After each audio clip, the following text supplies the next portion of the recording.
नमस्कार दोस्तों, स्वागत है पीडब्ल्यू ओनली आईएएस में। एक न्यूज जो हमारी इंडिया की फॉरेन पॉलिसी से जुड़ी हुई है, इस समय चर्चा में है कि इंडिया की जो फॉरेन पॉलिसी है कितनी ज्यादा इस समय हलचल में है और क्या क्या हो रहा है। अब एक तरफ इंडो ईरानियन रिलेशंस और एक तरफ Indo Burmese Indo Myanmar relation, हमारा पड़ोसी देश और हमारा एक बहुत अच्छा हमारा एलाय कह लो, हमारा स्ट्रेटेजिक पार्टनर कह लो, जिसके ऊपर दुनिया भर से सैंक्शन लगे हुए हैं। हम उसके साथ इतनी अच्छी डील रखते हैं, इतना अच्छा हमारा कल्चरल टाइज है ईरान से। दोनों चीज समझनी है क्या क्या हुआ है। सबसे पहले ईरान की न्यूज आती है कि ईरान में जो इंडियंस हैं वो वीजा फ्री जा सकते हैं। अब ये क्या एकदम से हुआ, इसके पीछे क्या कोई और हमने क्या फॉरेन पॉलिसी में गिव एंड टेक चलता है, क्या उसमें कुछ हुआ है, सब जानेंगे। अब ईरान की जो वीजा फ्री पॉलिसी है ये इंडियंस के लिए आई है जस्ट अभी। इधर जो हमारा म्यांमार के साथ हमारा एक पैक्ट हुआ करता था 1970 से, जिसको हम कहते थे फ्री मूवमेंट रेजिम, अब हमने बोला कि इसकी जरूरत नहीं है, थैंक यू। हमने एक तरफ मना किया और एक तरफ हमने हाथ बढ़ाए हैं। अब क्या होता है, ईरान में जो ईरान कैपिटल है तेहरान, तेहरान ने ट्यूसडे को बोला था कि हम इनिशिएट कर रहे हैं एक नया 15 दिन का visa free travel for Indian tourist.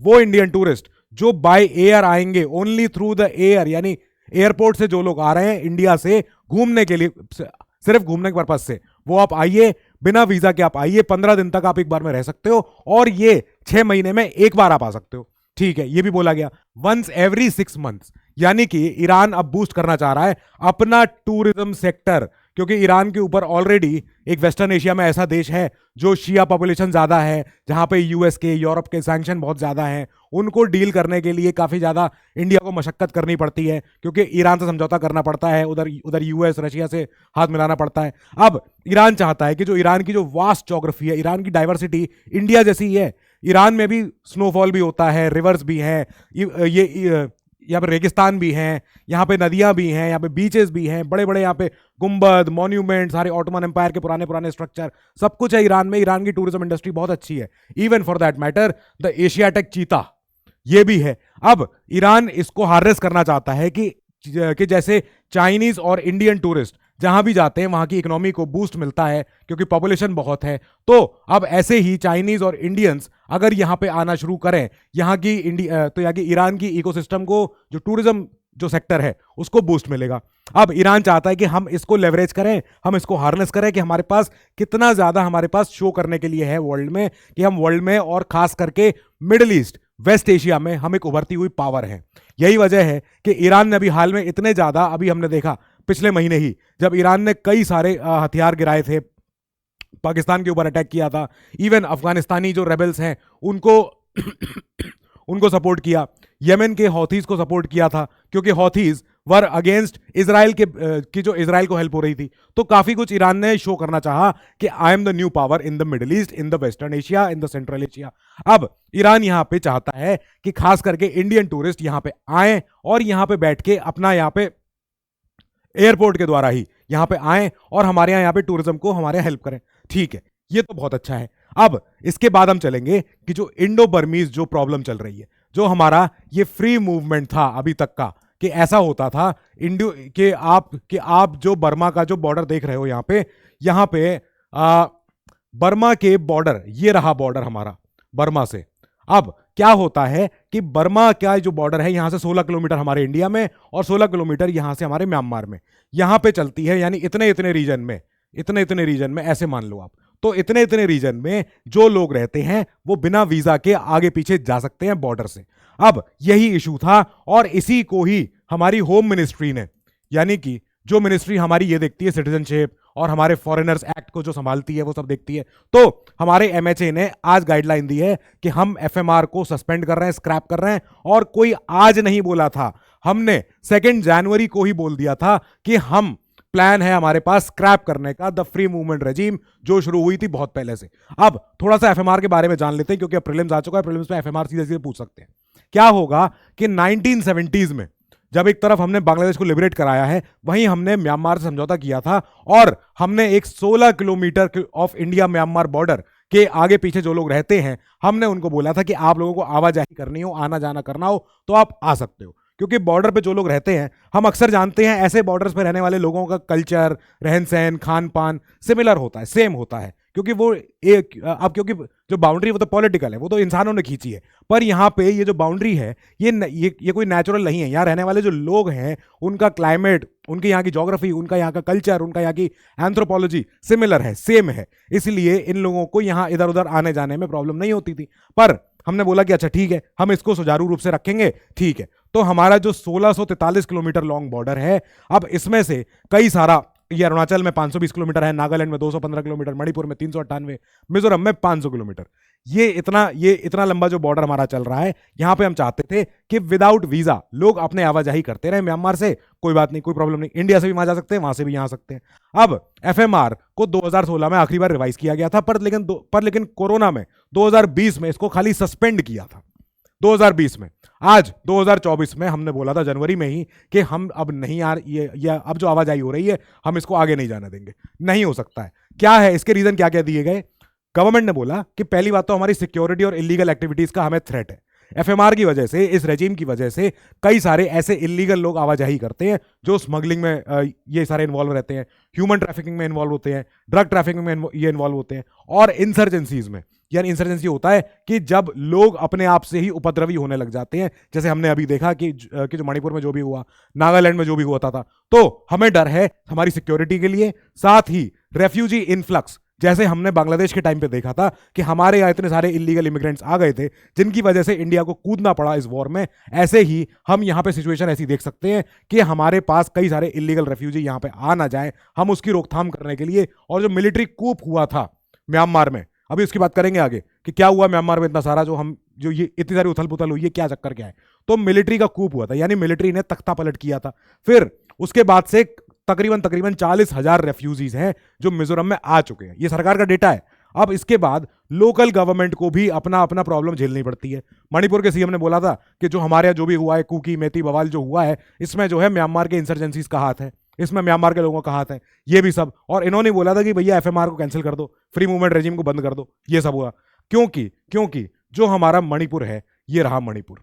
अब ये इतना बड़ा बॉर्डर शेयर करता है और यहां से 16-16 किलोमीटर तक की रेंज के जो भी लोग हैं एरिया के, वो आ सकते हैं म्यांमार से इधर, यहाँ वाले वहां भी जा सकते हैं। तो आपस में आवाजाही चलती रहती थी, सब कुछ होता था। अब जो हमने ये बंद किया है एफएमआर की वजह से, क्या क्या प्रॉब्लम हम आगे देख सकते हैं।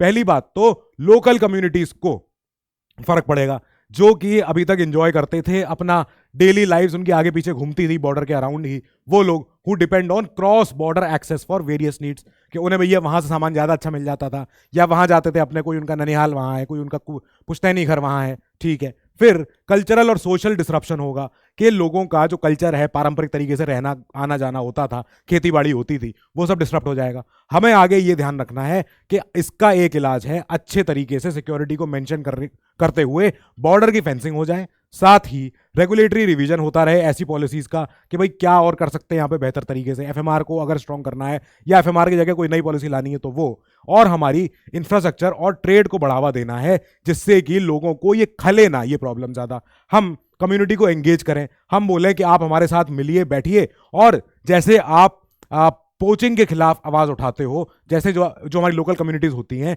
ये पोचर्स के खिलाफ हमारी ढाल बनते हैं, हमको हेल्प करते हैं कि जो हमारी वाइल्ड लाइफ है उसको प्रोटेक्ट करने में। ऐसे ही हम कम्युनिटी को और एंगेज करें किसी और तरीके से कि यहाँ पे इकोसिस्टम जो है, जो सेंसिटिव है, जो बहुत ज़्यादा वादियाँ हैं यहाँ पे, घाटियाँ हैं, ये सेंसिटिव तरीके से मेंटेन भी रह सकें। बहुत डेलिकेट सिस्टम है यहाँ पे, तो हम उनको अगर कम्युनिटीज को एंगेज रखेंगे तो हमारा आधी ज़्यादा प्रॉब्लम हमारी सॉल्व हो जाएगी। ये बात हुई। हम बात करेंगे कि म्यांमार का जो हम सुन रहे हैं क्या हो रहा है, आंग सान सू की है वहाँ पे जेल में, ये है वो है, चल क्या रहा है वहाँ पे। ये ऐसी कंट्री है जो ऑलरेडी ब्रिटेन की कॉलोनी थी, हमारे साथ ही थी। हमारे लास्ट मुगल एम्परर यहीं जाके अपने लास्ट में, फिर जब उनकी मृत्यु हुई थी, तो हम देखेंगे कि म्यांमार जो हिस्टोरिकली कल्चरली हमसे इतना टाइड है, हमसे इतना जुड़ा हुआ है, वहां पे चल क्या रहा है। 2023 में, लास्ट ईयर नवंबर में, इंडिया ने बोला था कि जितने इंडियंस यहां पे रह रहे हैं म्यांमार में, वो जाके इंडियन एम्बेसी में जाएं, अपने आप को रजिस्टर करा लें, क्योंकि म्यांमार में जो प्रॉब्लम चल रही है, ये प्रॉब्लम और विकराल और विराट हो सकती है। और ये देखो, ये है बॉर्डर, अब ये इंडिया का बॉर्डर है, इंडिया का चेक पोस्ट है, इसके पीछे की तरफ म्यांमार है, ठीक है। तो जो लोग यहाँ रहते हैं, यहाँ से उधर जाते हैं, उधर से इधर आते हैं, आप हमारी एम्बेसी में जाएं, जो कि यंगोन में है, यंगन वहां की कैपिटल है। अब हमने बोला हुआ था कि यहाँ पे कि यहाँ पे बहुत ज्यादा हॉस्टिलिटी हो रखी है between the anti Janata groups और गवर्नमेंट की जो मिलिट्रीज है। ठीक है, ये क्या हुआ, एंटी जनता क्या है, सभी अभी सब समझेंगे सारी चीजें।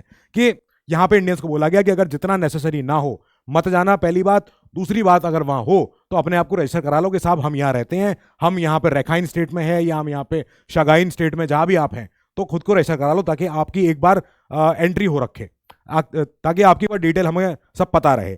अब हमें जानना है कि हुआ क्या है।